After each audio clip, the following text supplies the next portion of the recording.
Welcome to another episode of the Live Today Show. I'm Dr. Sheri, your host of the Live Today Show and founder of the Live Today Foundation, where our mission is to provide joy and inspiration, as well as free compression garments to cancer survivors and patients living with lymphedema.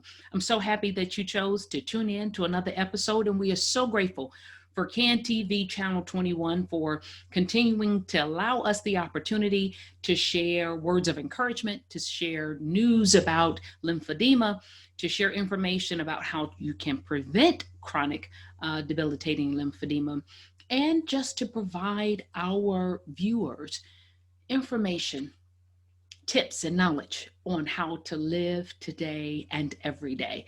Sure can't wait till we can get back into the studio. But right now, let me share my screen with you because I know that there may be those of you who may be interested in getting to know a little bit more about the Live Today Foundation. Today, I'm going to be talking about tips, again, on how to manage lymphedema. On the previous show, I shared with you about 5 or 6 tips on what you can do if you've been diagnosed with chronic lymphedema, such as I have. There are tips that you can do to, one, help this lymphedema journey go a little bit easier, 2, to protect your health, and 3, kind of give you some sanity, help you know that what you are experiencing and what you are going through is not unusual. You are not alone. As a lymphedema patient, you indeed do have some unique concerns that are unique only to you. So again, today I'm going to continue second episode, if you will, on the tips for managing your lymphedema. But for those of you that want to know more information about the Live Today Foundation, please, I encourage you, I actually implore you to go out to our website at www.live-today.org. We have tons of information out on our website. If there is something particular that you are questioning on the website, there may be some additional tips or videos or resources that you want to share. Or maybe you have an individual who is in need of compression garments, or maybe have a concern about lymphedema. Maybe they've just been diagnosed with cancer. They've heard this word lymphedema. They have some concerns and questions and want to know how to better prepare themselves such that, one, they can prevent themselves from getting lymphedema. Oh my God, yes, you can actually prevent chronic debilitating lymphedema. And so if you want to know the steps that you can go about in doing that, get out to our website, but you can also shoot us an email at info@live-today.org. And you can always pick up the phone. Reach out to us at 754-220-0234. Those of you that are on social media, please follow us, Facebook, Instagram, and Twitter at livetoday.org. That's livetoday, DOTORG. And for this episode, all previous episodes, and if you want to know when new episodes come out, click subscribe. Go out there and find us on YouTube. Just search Live Today Foundation. So let me jump right in now to finish part 2 of tips on managing lymphedema. First tip, stay active. Can't tell you how important this is, especially as we age. There is this tendency, get achy backs. I've already had 2 back surgeries, so getting out there and walking and having some form of exercise gets more difficult, but we have to remain vigilant. Exercise and activity may help stimulate the lymphatic system and improve lymphedema. And it does so by helping to drain the lymph fluid from the limbs. However, it is important to gradually increase the intensity of your activity. Don't just get out there and decide you're going to run a marathon and you never even ran a simple, 5K. All right. So you got to do a gradual increase in the intensity of your activity and avoid fatiguing the muscles of the affected area. So, for me, if I decided I wanted to try to do some bicep curls with 1 or 2 pound weights, going to start easy, and I'm not going to try to do 50 reps knowing that that's going to fatigue this right arm. So go slow, because if you fatigue the muscles in that affected area, you may cause injury. Um, and if you don't cause injury, what you may notice is an additional buildup of more fluid. So it becomes more swollen. So a rehabilitation therapist may help develop an individualized exercise program just for you. So if you've already seen a physical therapist, you've gotten measured, gotten manual lymphatic drainage. They've taught you and shown you how to do your own simple massage at home. They taught you how to put on your garments. Then they should also be giving you a home exercise program that would be safe for you to do, and you can actually gradually increase either in the different types of exercises that you do, or maybe in the repetition of the number of reps that you do, and or increasing the weight ever so slightly. So be sure to ask your therapist for a recommended home exercise program. Next thing, dress comfortably. If you will notice in what I'm wearing, I got something that gives me some breathing room. It's loose on my arm. Okay, so you want to wear comfortable, well-fitting clothes and shoes. Women should wear well-fitted bras. Okay, again, a breast cancer patient, well-fitted bras. You don't want your bra straps to be too tight. You want to avoid socks, hosiery, and undergarments with tight elastic bands. That really can impair appropriate lymphatic drainage and can cause increased swelling in areas where you don't want it. You want to wear loose watches, jewelry, and gloves, very loose. And for me, I don't even wear any jewelry on my right upper extremity. I don't wear any bracelets. I don't wear any rings, unfortunately. So they all get to go over to my right side. And you want to avoid carrying heavy handbags on the affected arm. For me, I used to carry, um, hmm, it was supposed to be a purse, but it was more like a tote because I put everything in it, and was finding that it was becoming very difficult. I began to have pain in my shoulder, and it certainly was not helping my swelling at all. Even when I switched over now, because for so many years I carried it on the right side, when I went to the left side, then I started having pain in my neck. Then I just realized, Sheri, stop carrying everything in your bag and maybe take some stuff out. So now I carry a small crossbody bag with only my essentials. I have found that I really did not need a purse large enough to put the kitchen sink in. I just didn't need it. And so you'll learn to dress comfortably. So stay active, dress comfortably. Next one, get your pain under control. Lymphedema can be a painful condition. A lot of times, some individuals may feel pain before they feel anything else. The hand or the arm may look normal. They may not feel tightness in their skin. They just notice that it aches, that it hurts. So if you are in pain, no need. You're not trying to be Superman, Superwoman, Wonder Woman. You're not proving anything by dealing with the pain when you don't have to. So you may experience pain, that's caused by this swelling and the pressure on your nerves. You may experience loss of muscle tissue and function, or you may experience the development of scar tissue. Lymphedema can cause all of this. And as a result of all of that, pain can occur. So you're going to want to talk to your doctor, so that he or she can treat you with the appropriate pain medications. He or she should also be experienced to give you some relaxation techniques, and or prescribe some other methods to help you deal with the pain. Sometimes it's, whether or not it's a warm compress. Sometimes it's putting yourself in a position where you're able to elevate the limb when you're sleeping or when you're resting to take off some of that pressure, release some of the swelling. And by releasing and decreasing the swelling, you may have the intended impact, and that is a decrease in your pain. Staying active, dressing comfortably, getting your pain under control. Next, consult with a rehabilitation therapist.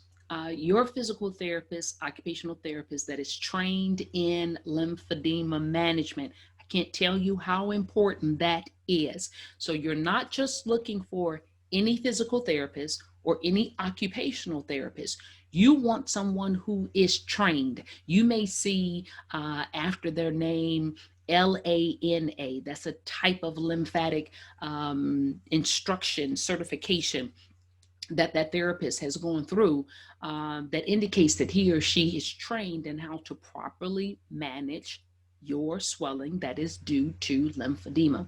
So when you consult with your rehabilitation uh, therapist, that consultation or that recommendation or referral is usually coming from your physician. It may be your if you had breast cancer, it may be your um, surgical specialist who remove the initial surgery. It may be your medical oncologist or it may be your radiation oncologist. But hopefully, starting with your surgeon, the individual that made the diagnosis, I am hoping that he or she is having the lymphedema conversation with you. And if they are not, if you or a loved one is newly diagnosed with cancer and you've gone in for your initial visit, you've gone in for the second visit, everybody's talking about treatment and you're hearing some stuff about side effects, but this word lymphedema is new to you. You've never heard it. I need you to write it down. I need you to spell it out. And I need you to ask your breast surgeon, your surgical oncologist, whatever type of surgery you're having, um, ask him or her about your risk of lymphedema and ask if that institution has a lymphedema prevention program and what is their protocol for ensuring that there is a process for you to have lymphedema detected in its early stages when it is still reversible. Okay, can't tell you how key that is. Um, but some of you may have already received a referral to a rehabilitation therapist from your surgeon to help manage your lymphedema. This therapist is going to assess your condition and work with you to develop a more individualized lymphedema management plan. And when I say individualized management plan, I'm not only speaking with regards to your level of swelling and what it's going to take to get you down, get that swelling down to what's going to be your new baseline. And so that may be manual lymphatic drainage, it may be taping, it may be banding, it may be using the use of a pump, and or it may just be compression garments during the day and a different type of compression garment that you wear at night. But your physical therapist should also be taking into account what you do, what type of job you have, how many children you have, their ages, what are your home responsibilities, who's doing the cooking, cleaning, grocery shopping, do you exercise on a regular basis, do you take care of an aging parent. All of those factors play a role in how you live out your life with lymphedema. And therefore, I can't just give you this box of instructions, these 4 or 5 things that pretty much, let's say, every secondary lymphedema patient uh, does. But even though the steps may be the same, the quantity may be different, the length of time may be different, the type of devices may be different. So make sure when you meet with your rehabilitation therapist that they are really asking you about your lifestyle, because the management plan that they place you on should have your lifestyle needs and wants in mind to help you better manage with your lymphedema. Next, seek emotional support. Lymphedema is a hard diagnosis to receive, especially after you have been through so much with your cancer diagnosis, which is why prevention of chronic lymphedema is a mission of mine, and it will remain a mission of mine until God calls me home, because I really think that it's a shame that you can go through the treatment of cancer and survive that treatment. And in some respects, people would say, for me, a 13-year breast cancer survivor, oh, you're past your 5 years, you're considered cured. Well, that may or may not be the case. But one thing I know that I'm not cured of and will never be cured of, except God wrought a miracle, is lymphedema. And so to have and survive one disease only to be diagnosed with another is a hard pill to swallow. And now that it is possible for newly diagnosed cancer patients to never have to experience chronic lymphedema, it's a game changer. It is a game changer. Please hear me now, listen to me later. You have the ability to detect lymphedema in its early reversible stages with a SOZO device and LDEX score testing. You need to ask your treating physicians about SOZO device and about a lymphedema prevention program. For those of us who got lymphedema prior to this new technology, we have to deal with the emotions, that psychosocial impact that lymphedema has on our lives, the anxiety that we experience now when we're at cocktail parties and they're past hors d'oeuvres and you're wearing a compression garment and you're trying to, use those little tiny toothpicks and little tiny little forks to get at stuff, and things go rolling, or people are looking at your garment and wondering if it's clean and why are you wearing it. I mean, it's just all of that. And then your nighttime oven mitt, that's what I like to call it, oven mitt that you get to wear at night to control the swelling at night. I can tell you this, it is huge. Just imagine an oven mitt. When you grew up, if you're old school like me, you had them big oven mitts. Well, just imagine the oven mitt coming all the way up your arm, and it only has your fingertips out. It's kind of difficult being a little spontaneous, you know what I'm saying, with your husband when you're wearing a big oven mitt on your arm.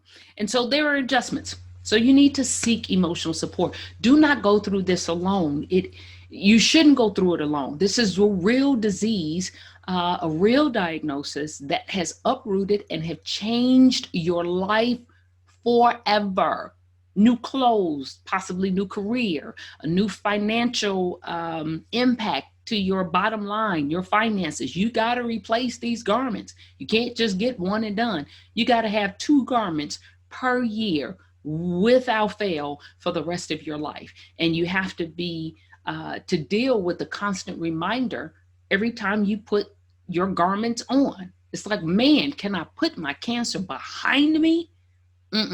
Nope, because I'm putting on this garment and it's a reminder in my face. So seek emotional support, because in addition to the physical challenges, lymphedema will cause, I don't know, I haven't met, and I've met thousands of individuals. I use the word may cause emotional difficulties, but I haven't met one person where it did not cause emotional difficulties. They can be overcome, but they were difficult nonetheless. If you need additional assistance to cope with lymphedema, talk to your doctor about counseling and some other available resources. Support groups may be another great source for emotional support. This is why the Live Today Foundation has those 3 goals. 1, informing physicians on how to properly diagnose lymphedema and make them aware of the psychosocial impacts of lymphedema. I'm a physician, and prior to acquiring and developing lymphedema myself, I didn't know about the psychosocial impacts. I mean, it wasn't something that was placed in a book, in any medical book that I read. And when I learned about lymphedema, I learned about what causes it, what happens physiologically in the body. But again, we weren't necessarily taught the impact that it has on your psyche, and how you look at yourself in the mirror and how you feel about yourself, and intimacy concerns and all of that, they are real. And there is no reason for you to, again, suffer alone or just endure. Talk to your physician, talk to your doctor, and say, I'm having difficulty adjusting to this brand new disease. I get rid of one, I survive one. I'm thinking I finally get past that life threatening disease. And now I'm stuck with this, and it has flipped my life upside down. I need appropriate coping tools. So talk to your doctor and seek emotional support if you need it. I hope these tips have been helpful for you. Listen, if you want more information about the Live Today Foundation, go out to our website at www.live-today.org. Shoot us an email. Let us know what you think about the show. If there are additional topics that you want me to cover, please shoot us an email. Let us know. info@live-today.org. You can always pick up the phone. Let us know if you have a loved one or if you yourself are in need of compression garments because you're facing financial difficulties and you want the proper treatment. Give us a call at 754-220-0234. And again, feel free to follow us on social media at Facebook, Instagram, and Twitter at livetoday.org. That is livetoday.org, and catch all of our past videos, this one right here, and subscribe to be alerted for new videos by following us out there on YouTube. Just search us, Live Today Foundation. I really hope, guys, that this has been helpful for you. I wanted to, again, provide some additional tips about how to manage your lymphedema. Again, receiving the proper diagnosis and getting into an appropriate treatment plan is great, but you're going to be living with this for the rest of your life. And so I was hopeful that providing additional management tools, if you will, things to keep in your mind, because we get into a routine and we forget, oh, I need to stay active. We forget that we need to have a proper nutritional status, because that helps. And if it's not well balanced, it will impact the swelling in your affected limbs. Remembering that this is traumatic and this is causing some emotional distress. Remembering to ask your physician for that help emotionally to get through this disease process. So again, I thank CAN TV Channel 21 for allowing us yet another episode of the Live Today Show. I am your host, Dr. Sheri. Thank you so much for tuning in. And I want you guys to remember, be present, take charge of your life, and live today and every day. Until next time.